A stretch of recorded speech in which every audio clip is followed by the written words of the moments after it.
Hello guys, ನಾನು ನಿಮ್ಮ ಅಚ್ಚುಗೌಡ ಮಾತಾಡ್ತಿದ್ದೀನಿ.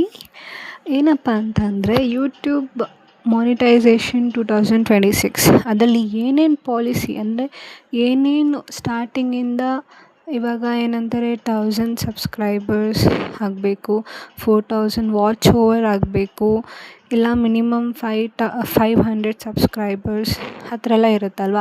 ಅದನ್ನು ನೀವು ಕರೆಕ್ಟಾಗಿ ಮೇಂಟೈನ್ ಮಾಡ್ಕೊಂಡು ಹೋಗ್ತೀರಾ ಅಂತ ಅಂದರೆ 1 ವರ್ಷದಲ್ಲಿ ಅದು ನಿಮಗೆ ಕರೆಕ್ಟಾಗಿ ಮಾನಿಟೈಸೇಷನ್ ಆಗುತ್ತೆ. ಆ್ಯಂಡ್ ಏನಂತಾರೆ, ಒಂದೇ ದಿನದಲ್ಲಿ ಆಗೋದು, ಒಂದು ವಾರದಲ್ಲಿ ಆಗೋದು, ಒಂದು ತಿಂಗಳಲ್ಲಿ ಆಗೋದು, ಅದು ಅವ್ರವ್ರ ಕೆಪ್ಯಾಸಿಟಿ ಮೇಲೆ. ಅಂದರೆ ಅವ್ರು ಹಾಕೋ ಒಂದು ಅವ್ರದ್ದೇ ಆಗಿರೋಂಥದ್ದು ಒರ್ಜಿನಲ್ ಕಂಟೆಂಟಿಂದ ಮಾತ್ರ ಸಾಧ್ಯ ಅಂದರೆ ಬೇಗ ಮಾನಿಟೈಸೇಷನ್ ಆಗೋದಕ್ಕೆ. ನಿಮಗೇನಾದರೂ ಬೇಗ ಮಾನಿಟೈಸೇಷನ್ ಆಗಬೇಕು ಅಂತ ಅಂದರೆ ನಿಮ್ಮ ಒರಿಜಿನಲ್ ಕಂಟೆಂಟ್ ಹಾಕಬೇಕು.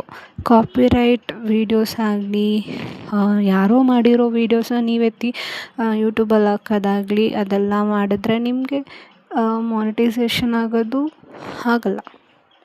ಇದಂತೂ 100%. ನೀವು ನಾನು ಇವಾಗ ಹಾಕೋ ಒಂದು ಯೂಟ್ಯೂಬ್ ಪಾಲಿಸಿನ ನೀವು ಅದನ್ನು ಮೇಂಟೈನ್ ಮಾಡ್ಕೊಂಡು ಹೋಗ್ತೀರಾ ಅಂತಂದರೆ ನಿಮ್ಮದು ಯೂಟ್ಯೂಬ್ ಚಾನಲ್ಲು ಮಾನಿಟೈಸೇಷನ್ ಆಗೋದರಲ್ಲಿ ಪಕ್ಕಾ. ಯಾಕಂದರೆ ನೀವು ಅದನ್ನು ಕರೆಕ್ಟಾಗಿ ಮೇಂಟೈನ್ ಮಾಡ್ಕೊಂಡು ಹೋಗಬೇಕು.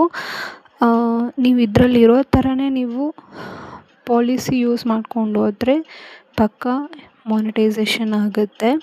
ಬಟ್ ನೀವು ಬೇರೆಯವ್ರದ್ದು ವೀಡಿಯೋಸ್ ಆಗಲಿ, ಅವ್ರದ್ದು ಕಥೆ ಆಗಲಿ ಏನು ಅಂದರೆ ಕಾಪಿರೈಟ್ ಮಾಡಿ ವೀಡಿಯೋಸ್ ಹಾಕಕ್ಕೆ ಹೋಗ್ಬೇಡಿ, ಅದು ಆಗೋದು ಇಲ್ಲ. ಆ್ಯಂಡ್ ಯೂಟ್ಯೂಬಲ್ಲಿ ಯಾವುದು ಶಾರ್ಟ್ಸ್ ಅಂದರೆ ಯಾವ ಸಾಂಗ್ ವೈರಲ್ ಇರುತ್ತೋ ಅದಕ್ಕೆ ನೀವು ವೀಡಿಯೋ ಮಾಡಿ ಹಾಕಿ, ಅದು ಪಕ್ಕಾ ವೈರಲ್ ಆಗೇ ಆಗುತ್ತೆ.